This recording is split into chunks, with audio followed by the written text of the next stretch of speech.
কথায় আছে অতি লোভে তাঁতি নষ্ট। গরিব স্বামীর সাথে ঘর করে তারই অফিসের বসকে বিয়ে করে নিল তার সুন্দরী বউ।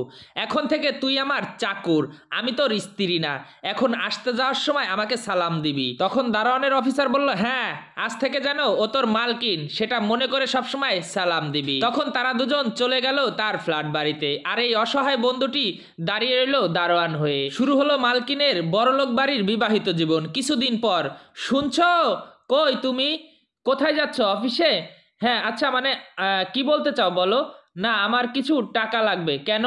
বললো সংসারে কিছু কেনাকাটা করার দরকার। হ্যাঁ, কেনাকাটা করার দরকার। সেদিন না তোমায় টাকা দিলাম, সেগুলা কি হলো? না, মানে আমি একটু খরচ করে ফেলেছি। হ্যাঁ, যোগ্যতা ভুলে গেলে? সেই কুঠির ঘর থেকে এখানে তুলে এনেছি। ফকিন্নির মতন আচরণ করবে না কোনো সময়, নিজের যোগ্যতা মনে রাখো। তখন কল্পনা করলো সেই দারোয়ান স্বামীর কথা, যে সেই দারোয়ান স্বামীর সাথে যখন সংসার করতাম তখন পরিবারের জন্য কিছু টাকা চেয়েছিলাম।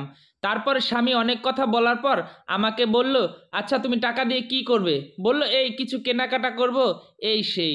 স্বামী তখন বলল, আমার কাছে তো তেমন বেশি কিছু নাই, তুমি একটু ওয়েট করো, দেখি আমার কাছে কিছু পাই কিনা। স্ত্রী বলল, না না, আমার লাগবে না। তারপরও স্বামী পকেটে হাত দিল। পকেটে হাত দিয়ে বোর কাছে সমস্ত টাকা দিয়ে দিল, যে তুমি যা লাগে খরচ করো। না না, তুমি রাখো। না, বলল তুমি রাখো, তুমি তো আমার ঘরের বউ, তোমার তো সব কিছু দেখার দায়িত্ব, যদি টাকা থাকে আমি নিব। তখন এই বলে স্বামী তার হাতে তার সমস্ত জমানো টাকা দিয়ে দিল।